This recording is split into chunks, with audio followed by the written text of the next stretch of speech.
আজকে বিছানা ডাকছে আপনারে, আপনি বিছানা বাদ দিয়ে আসছেন কেন? মালিক তুমি রাজি হয়ে যাও।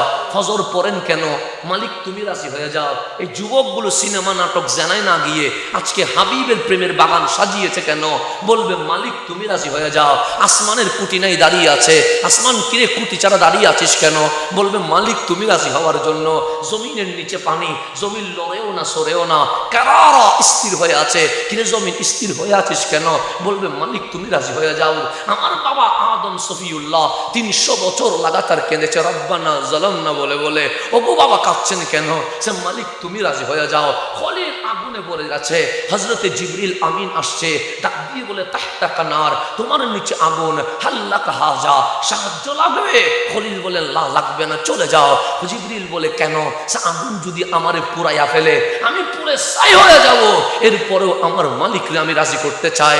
ইউনুস আলাইহিস সালাম মাছের পেটে ঢুকে গেছে, ডাক দিয়ে বলছে লা ইলাহা ইল্লা আনতা। আল্লাহ বলে আইনা ইউনুস, ইউনুস কোথায় তুমি জানো নি? জানি তো মাওলা। কোথায়? ফি বাতনিল হুত, আমি মাছের পেটের ভেতরে।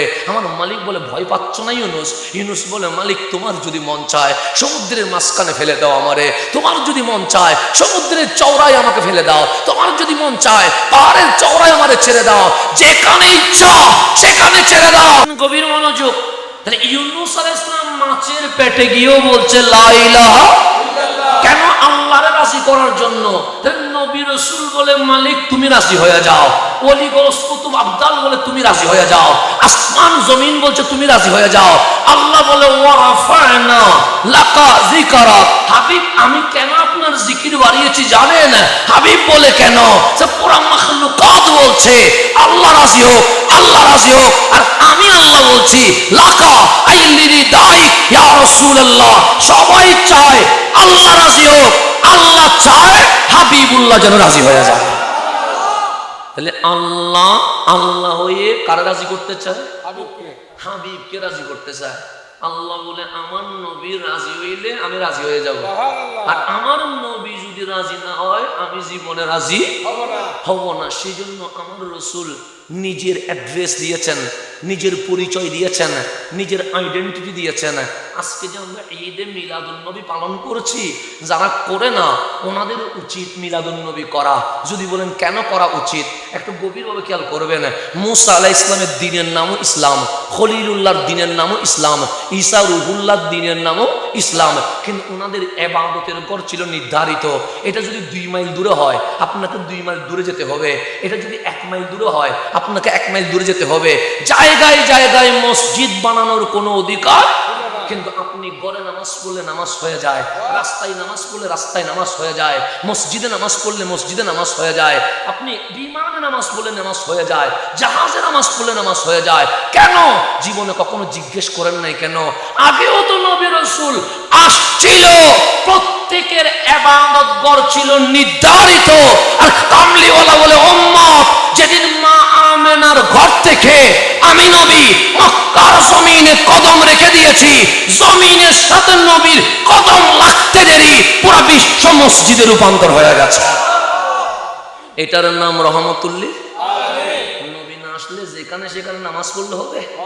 হইতো না। তাহলে নবী আসছে বলে, যেমন আমরা মাহফিলের কারণে অনেক সময় এশারের নামাজ জামাতে পড়তে পারি না, কারণ এই গাড়িতে গাড়িতে চলে যায়। তো আমরা এখন আমরা এশারের নামাজ কীভাবে পড়বো? এই যে মাহফিল শেষ করে গিয়ে 2:30-3টার সময় এশারের নামাজ পড়বো, তখন কি মসজিদে দরজা খোলা আছে? তা আমাকে কোথায় নামাজ পড়তে হবে? আমার বাসায় নামাজ পড়তে হবে। যদি আমি হাবিবুল্লাহর উম্মত না হইয়া কালিমুল্লাহর উম্মত হইতাম, বাসায় নামাজ পড়লে হবে না। রাত 3টায় হইল তোর ঘর থেকে বেরোইয়া যেখানে ইবাদত ঘর সেখানে যাইতে হবে। সেজন্য আমার নবী এত দামি, কামলিওয়ালার কদম মক্কার জমিনে লাগতে দেরি, আমার নবী বলে পুরা বিশ্ব মসজিদ হয়ে গেছে। নবী পেয়ে আপনি খুশি না বেজা? আজকে পরে মসজিদে বাহিরে যেখানে সেখানে নামাজ পড়লে নামাজ হয় কার কারণে? নবীর কারণে। সেই নবী না আসলে পুরা বিশ্ব কখনো মসজিদ হইতো হইতো না। আল্লাহ যেন আমাদেরকে বুঝার তৌফিক নসিব করে। আমার কামলিওয়ালা নবীর অনেক অ্যাড্রেসিং আছে না নাই? আছে। আল্লাহ বললেন কোরআন সম্পর্কে, এই কোরআন যদি আমি পাহাড়ের উপর নাজিল করি, পাহাড় আল্লাহর ভয়ে কাঁপতে থাকবে, কাঁপতে কাঁপতে তোলা তোলা হয়ে যাবে। তার মানে পাহাড় কোরআন নিতে পারে না। পাথরের উপর নাজিল করলে পাথর চূর্ণ বিচ্ছিন্ন হয়ে যাবে, গাছের উপর নাজিল করলে গাছের অস্তিত্ব বিলীন হয়ে যাবে, সমুদ্রের বীচ নাজিল করলে সমুদ্র খুঁজে পাওয়া যাবে না। আপনি কখনো প্রশ্ন করেন নাই কেন যে আমাদের এই যে কোরআন এটাও তো আসছে, তাওরাত, জবুর, ইনজিল এটাও তো আসছে, কিন্তু আপনি যদি খেয়াল করে দেখেন, আওয়াজটা বড় করেন, একটু মোটা করেন, বদদুয়া করবো না দোয়া করবো?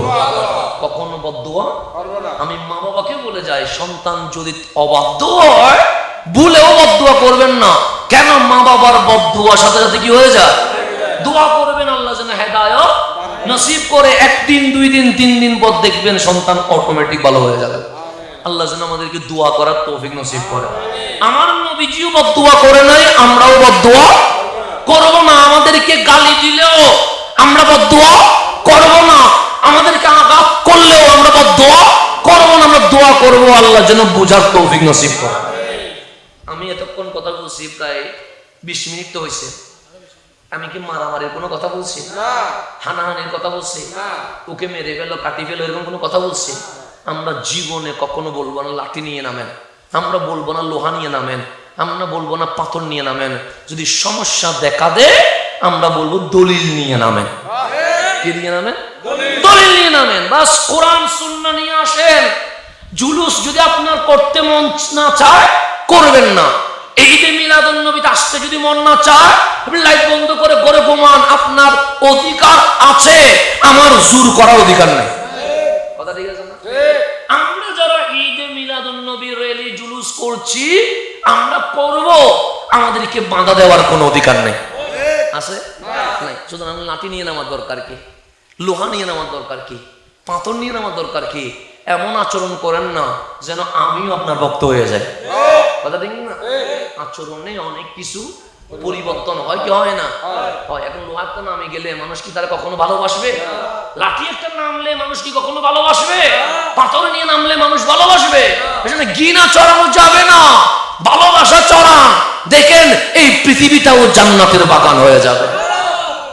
আমরা জীবনে কখনো মারামারির পক্ষে নয়। আমরা তো বিধর্মীকে মারার পক্ষে না। আপনারা মারবো কেন? আমরা তো কোনো নাস্তিকরাও বলি তোমার যদি ধর্ম ভালো না লাগে তুমি পালন করিও না, কিন্তু তোমার পায়ের হাত রেখে বলে যায় আমার নবীর শানে বেয়াদবি করিও না। আমরা সব মানতে পারি, এটা মানতে পারি না। সব মানতে, তোমার যদি গালি দিতে মন চায় আমরা 2টা দিয়ে যাও। যদি মনে গালি দিয়ে মনে শান্তি লাগে না কি করবা? তারপর দিবা, চেহারা গায়ে দিব, দাও। যদি বলো হাত দিয়ে মারবো না, কি দিয়ে মারবা? জুতা দিয়ে দাও। জুতা দিয়ে মারে শান্তি নাই কেন? ফেসবুকে লাইভ দিব, তাও দাও। তারপরে তোমার পায়ে হাত রেখে বলি আমার নবীকে কষ্ট দিও না। কথা ঠিক আছে না? আর কোনো জামিলা আছে? নাই। আমাকে গালি দিতে ইচ্ছে করছে, ফেসবুকে দিলে ভালো না লাগলে সরাসরি আসেন, এখানে 2টা দিয়ে যান, আমি আপনাকে কিছু বলবো না। তারপরও দিতে হয় দিয়ে দেন।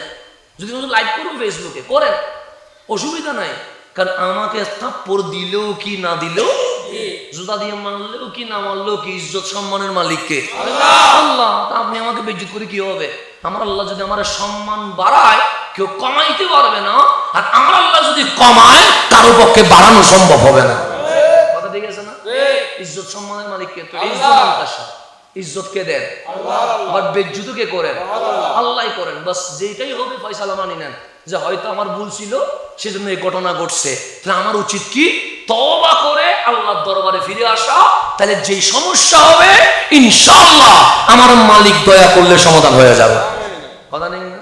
আমরা বলি অমুক এরকম করছে, অমুক আমার এই ক্ষতি করছে, অমুক এই করছে, অমুক তমুকে কিছু করে না। সবকিছুর ফয়সালা করেন কে? আল্লাহ। আল্লাহ। এই বিশ্বাস যদি আপনার থাকে আপনি জিতবেন। এই বিশ্বাস যদি না থাকে আপনার আমার পক্ষে জিতা কখনো সম্ভব